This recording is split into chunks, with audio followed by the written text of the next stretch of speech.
Well, hello. My name's Penny and I live in the southeast of England with my husband Pete and my 4 chickens, and you are most welcome. Thank you for joining. Hello to all my new subscribers. Thank you for joining, and hello if you've been here before. You know what to expect. We have a fascinating fact which is about nature, something I find interesting that I've looked up that I find it interesting, so it's my fascinating fact. And then Mum does a piece. She started with the beginning of her life, and we're now up to 1958. She was born in 1926. And then Pete does a little piece sometimes, and also myself. I dip and delve as to what I'm going to say each week. So sometimes we have a poem, sometimes we have a story, sometimes we have none of the above. And we always have a little film. This week we haven't been out and about. We've been in the garden, gardening, and just been at home and enjoying it.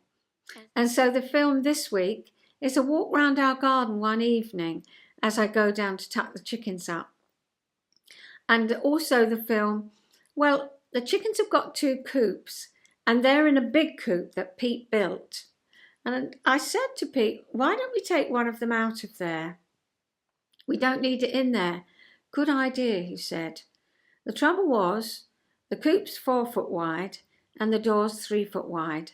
So Monday afternoon we had a bit of a do getting it out, taking it to bits, moving it where we want. And the chickens thought we had gone do lally-tap. Why are you moving it from there to there? They watched every move. In the end they got bored and had a dust bath, and then once it was all finished they rushed in and had a look round. So that's the little film this week. So shall we get on with it? What have I been doing? Oh, I'll just get the book. I'm all a bit haywire actually, because we don't have too many visitors. Friends came to stay, as you know, but my daughter Kim, she has come because she still kept the dentist here from when she moved, because she likes it. And I know some of the girls from the dentist watch, so hello. And so she came down. She brought her daughter and she brought her granddaughter, which is my great-granddaughter and my granddaughter, and it's been a joy. I tell you what though, Pete is absolutely what you would call pooped. There's no chance of interrupting me today. He's absolutely pooped because that little one did not stop. They arrived and said, oh, she's tired. And we thought, oh, she'd have a little nap. No, she was interested in everything. And so, yes, we're a little bit weary, but we've thoroughly enjoyed it. I'll put a photo up at the end of, I think my son-in-law took one of us all. She is a little bit pooped now. I don't think she'll make it to the end of the road before she's asleep. But it's been a joy. So I thought, well, I better do Chinwag. And here I am. So this week I've been doing knitted animal friends. And I know some of you have commented and said you've made them and you love them. There's a new book coming out. It came out this week. But I love the ones in this book. I've got to make him. I've got to make her. Well, my daughter said, Mum, you've got to make them all. I've made the dress. Here it is. It is gorgeous. The wool is gorgeous. The design is gorgeous. The detail is gorgeous.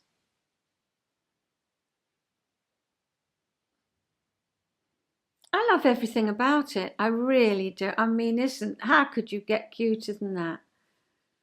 And the feel of it, and this is washed, it's just washed up beautifully. So I'm going to be hooked on this sheep's wool. Pair of French knickers, as any Hare needs, with buttons down the back so that her bobble tail can come through there. Beautiful. They're going to look gorgeous on her. With her dress. And then her little cardie, going to the allotments with her carrot cardie. let me put it over the dress for you. I've just so enjoyed knitting it, that's the thing. Everybody's seen it as oohed and ahed. I think it's the colours as well as the design. Well, it's everything. Here's her little outfit.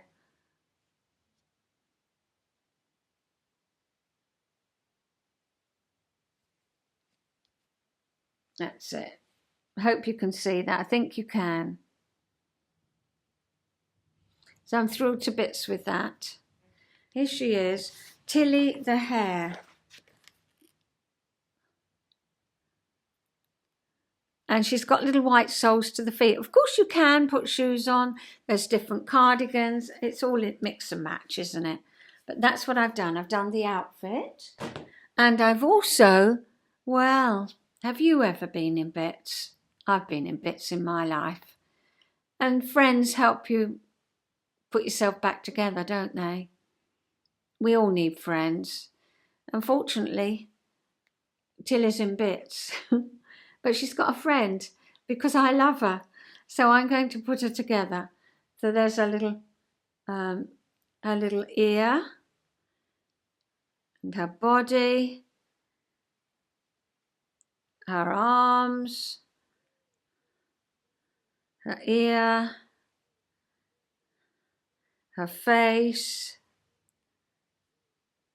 her legs with her little white soles, and her other leg.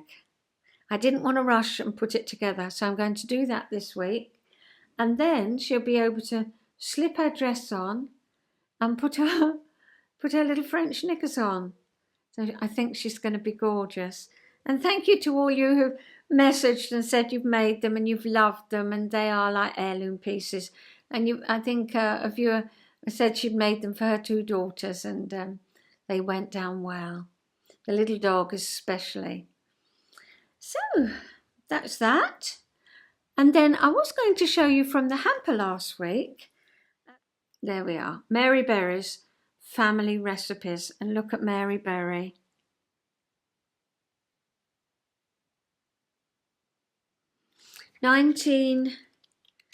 What was it? 1970. I had it. Welcome to Afternoon Plus and to the latest cookbook of family recipes. I no longer have the help and encouragement I used to have from Judith Chalmers, but I do now occasionally have the chance to invite a viewer with a cook. Did you hear that? It was a bird, I think, landed on the roof. A cooking problem along to the studios so that we can make whatever dish is creating difficulties for her. How fantastic to have a dish that you find difficult and Mary Berry will cook it up for you. I've just made, well, you'll see in the episode, I make some lemon curd, and I tell you what, she's taken all the meringues home, and I made a big pot of vanilla cream and meringues and lemon curd. And for my daughter, who now has discovered she's got this celiac, gluten, it went down very well. And for my son-in-law, he loves mincemeat, the homemade mincemeat I did in a previous episode. So I made him an apple and mincemeat flan with Delia Smith's quick flaky pastry. So he's taken the rest of that home. So I'm glad they enjoyed it. But I'm looking up in this book, 1979, and what is there? Lemon cheesecake, quick. Lemon curd. Lemon mousse, lemon souffle. And let's look at the lemon curd. And what I'm very pleased about, 4 egg yolks, 2 lemons, 7 ounces of caster sugar, 2 ounces of butter. But it says keep in a cool larder for 4 weeks or in the refrigerator for 4 months. And I was wondering how long it would last. So now I've got the answer, beautifully illustrated. And so some lovely recipes. So I think I'll keep this out. Lemon ice cream. Lemon souffle pudding. I think I'll keep it out and do a few recipes from it. I think the recipes are what you called 1979. Look at it. Putting the cucumber round the edge. How smart was that? Hard-boiled eggs. We don't sort of do things like that now, do we? So, that's me for today. After this comes a fascinating fact about schools of fish. You've seen it on the telly, haven't you? Or you might have even been privileged enough to go, snorkeling and see them. The schools of fish, how they... So that's my fascinating fact for this week. How do they do it? How come they're not bumping into each other? A little bit with Mum. Oh, she was prepared when I arrived this week. Well, darling, I'm going to play. Yeah, and she played a little bit on the piano. She said, I'm going to sing as well, because my mum has got the voice of an angel. But she started playing and started singing, and she couldn't do it. Well, as you know, she can't see, so I think the playing is marvellous. But to sing as well, she couldn't coordinate. So she looked over and she said to me, you sing. So I'm singing. I don't think it sounds too good on a mobile phone, but on my mainframe, it's not too bad. It's just a little bit of nostalgia. And then I've got some cooking. I make lemon curd, and I'm going to put up my visitors enjoying it. And then I've got a little film, as I say, of just walking down the garden one evening and enjoying our space and watching the chickens having their bath. So it's the fascinating fact now. So I'll see you the other side of that. Schooling fish learn about their surroundings through their eyes and a special sense organ called the lateral line. They use these senses to see the location of other fish around them, and then they react. They match the speed of the fish beside them and maintain their distance from them. They draw nearer to fish that are farther away, and they change direction to avoid contact with other fish. Based on these three behaviours, a Japanese car manufacturer designed several tiny robot cars that can travel in a group without colliding. Instead of eyes, the robots use communication technologies. The company believes that this technology will help them to create collision-free cars and contribute to an environmentally friendly and traffic jam-free driving environment. We recreated the behaviour of a school of fish by making full use of cutting-edge electronic technologies, says Toshiyuki Ando, the principal engineer of the robot car project at Nissan. We, in a motorised world, have a lot to learn from the behaviour of a school of fish.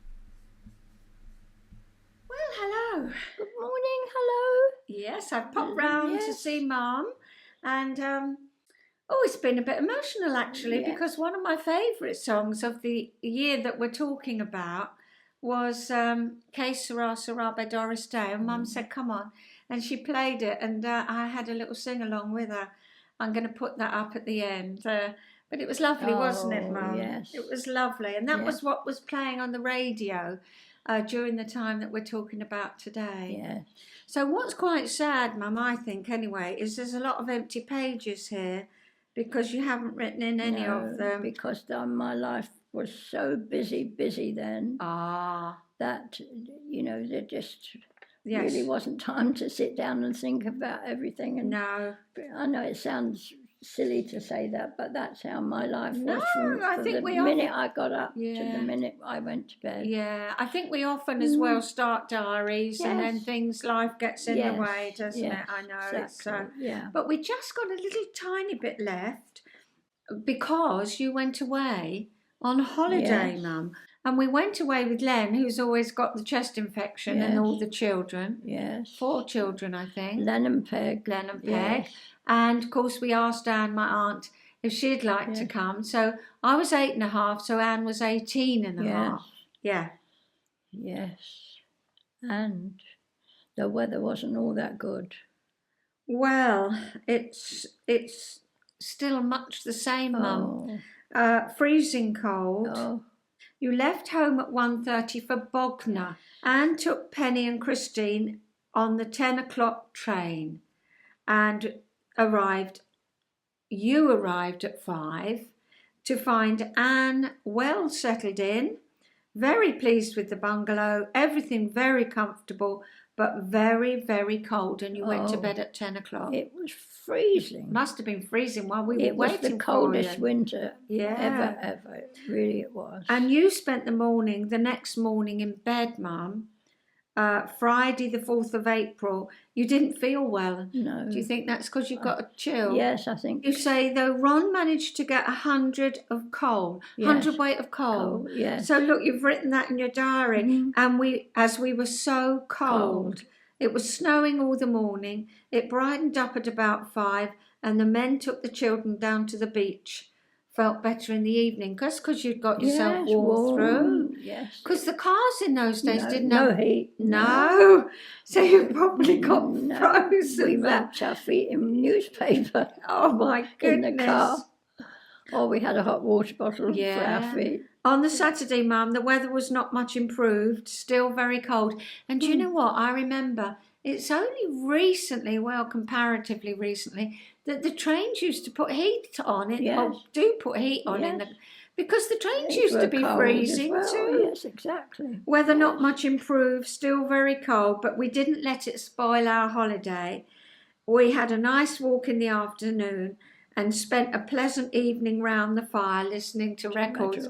That was your highlight, being round the fire. Yes. How amazing. Yes. Then you had the Sunday and Monday there, and you left Bognor at 9:30, and you say, everything's left tidy.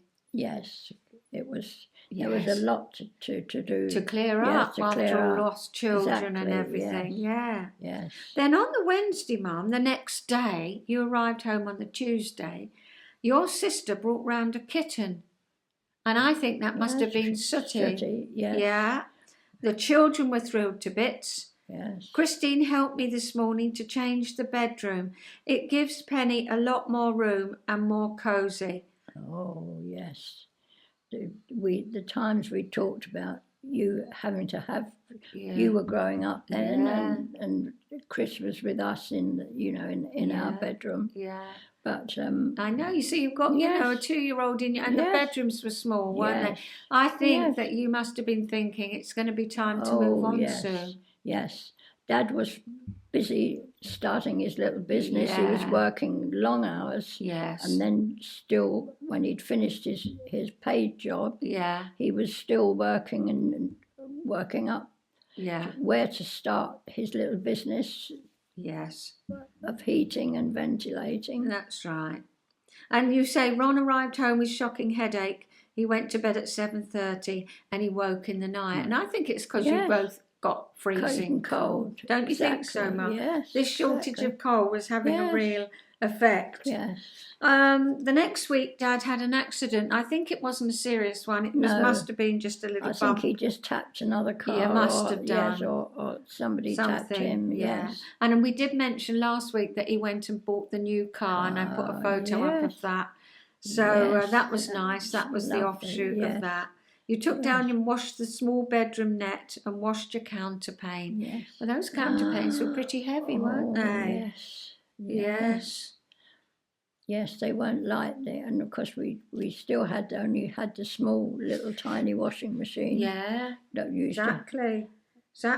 And then on the Friday, Mum, 18th of April, I remember this day, Chrissy caught his finger in the pram, and you had to rush him to the doctors because what he had was a pram with the handles coming out like that, and you could put it down, but then this went round, and of course, if you're putting it down and they've got their fingers in the way, that was nasty. I remember it was squashed, so that wasn't very nice.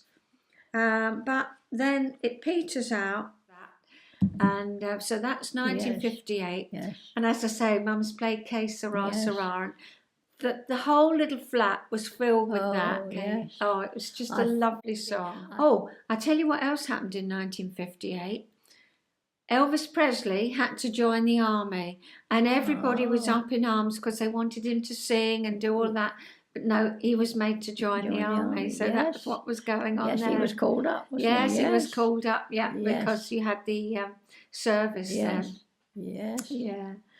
Anyway, we'll say Lovely, cheerio. yes. Bye-bye. Bye. Ready? Yeah.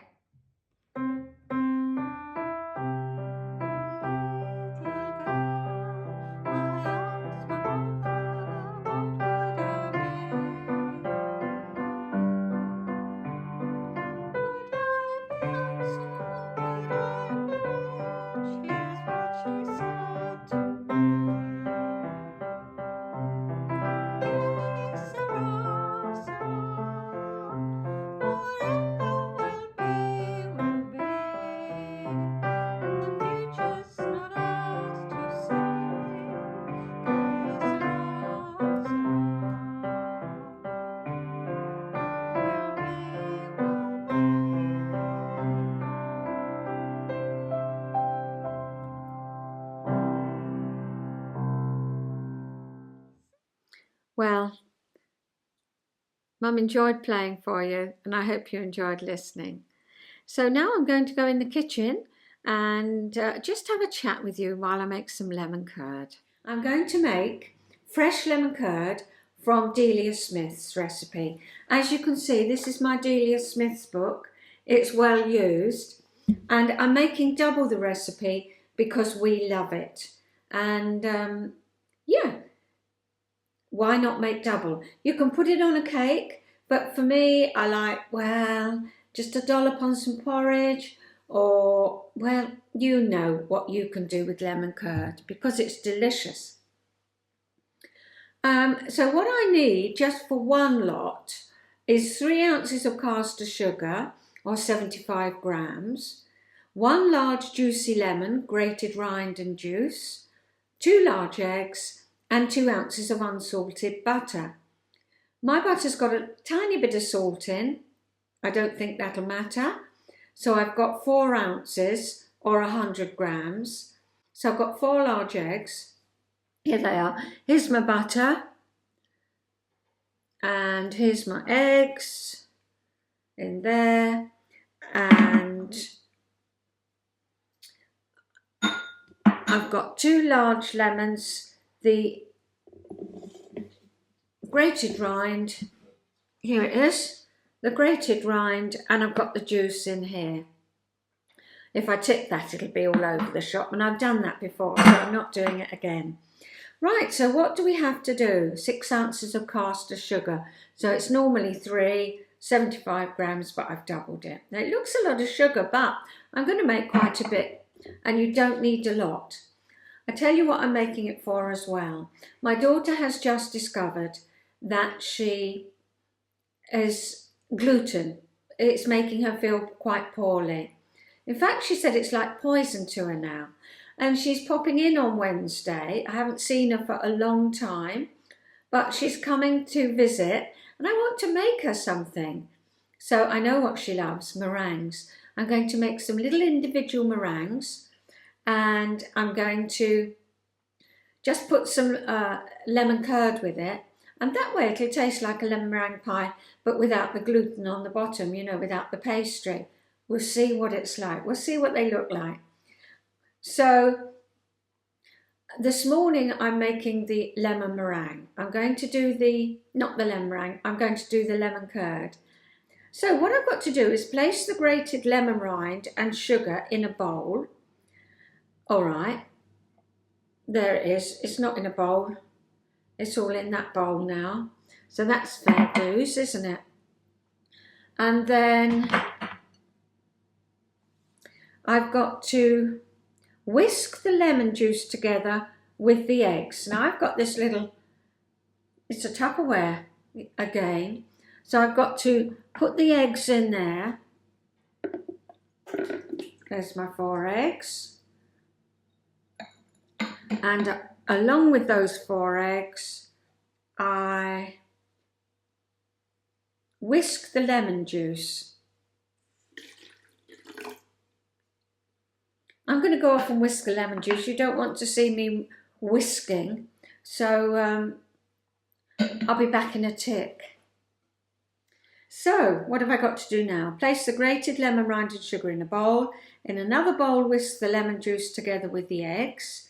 Then pour this mixture over the sugar. I'm going to pour that into there with all the lemon rind.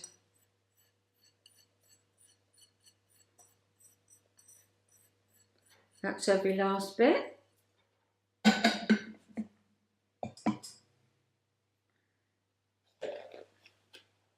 Mix that together. Here we are. It's all mixed together. That's what it looks like. Frothy, but liquid.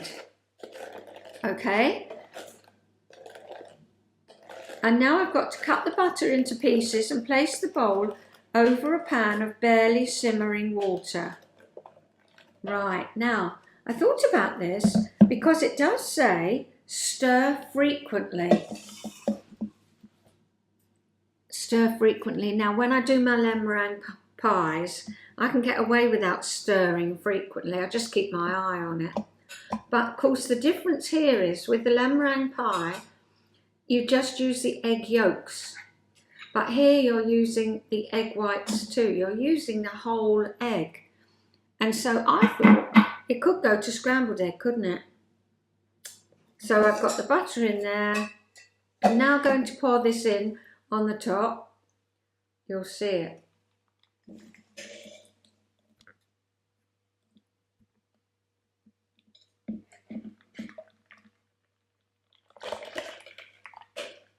So it's very liquid. There it is. That's what mine looks like. We'll see if it works. I expect it will. So I've got my saucepan of boiling water, and here is my ingredients. And I've now got to stir until that becomes like lemon curd. And they said it'll take about 20 minutes. So I'll show you along the way. A couple of minutes later, so I would say in total I've been going 5 minutes. Here I've got my curd now. I'm going to carry on cooking for a little while, but I thought I was going to have to give it attention for 20 minutes, or maybe even longer because there was so much, double the amount, but I've been going for about 5 or 6 minutes top. And you can see it thickening now.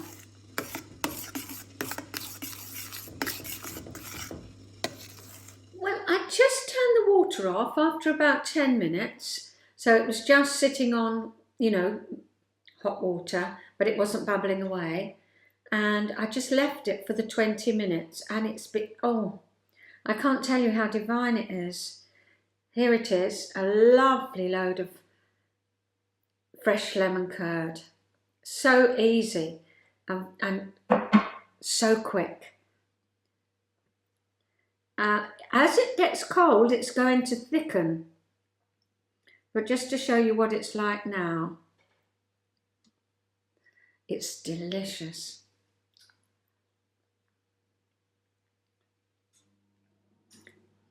Creamy, buttery, sweet but sharp, gorgeous. So I'll show you that when it's really cold, because I'm going to make some little meringues to go with, and so you can just spoon it onto the meringue as you want. There we are, lemon curd. I could eat that whole bowl, but it wouldn't do me any good, would it? It wouldn't do me much good. I just wanted to show you this. But this is what was in the coop this morning. My usual egg from one of my girls, which is quite nice. It's a good size, you can see. But then I had this one. What a difference in the coop. It was so funny. I think in this one it's just going to be the white. There's not going to be a yolk in there. In this one it could be a double yolker. Sometimes they give me.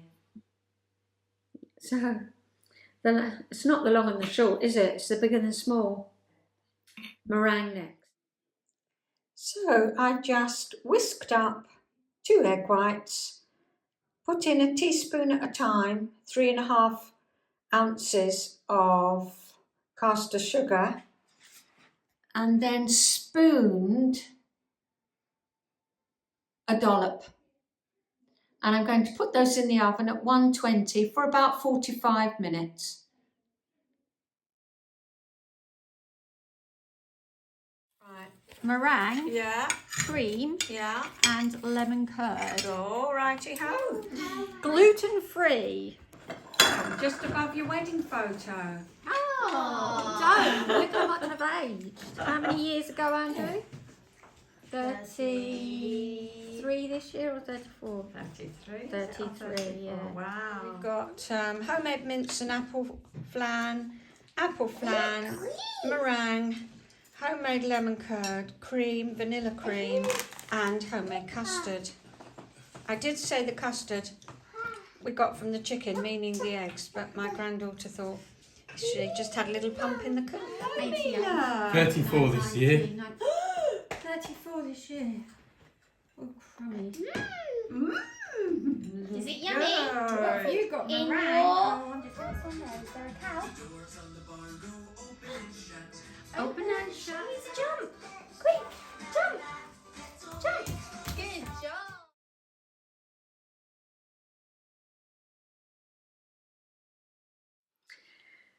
And so we had a lovely afternoon. Busy, but lovely. So now it's time for the film. And it's a little walk, as I said, a little walk down our garden in the evening, and the chickens having their dust bath.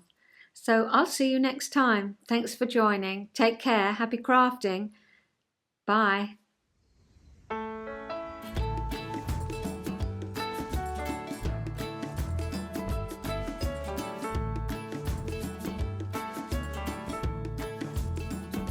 So you're in a hurry?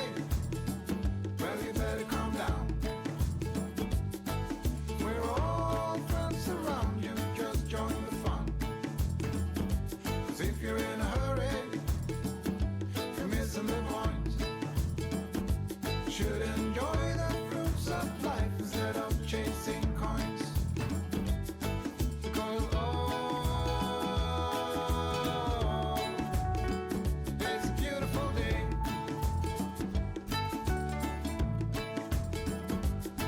Isn't so come on, let's play.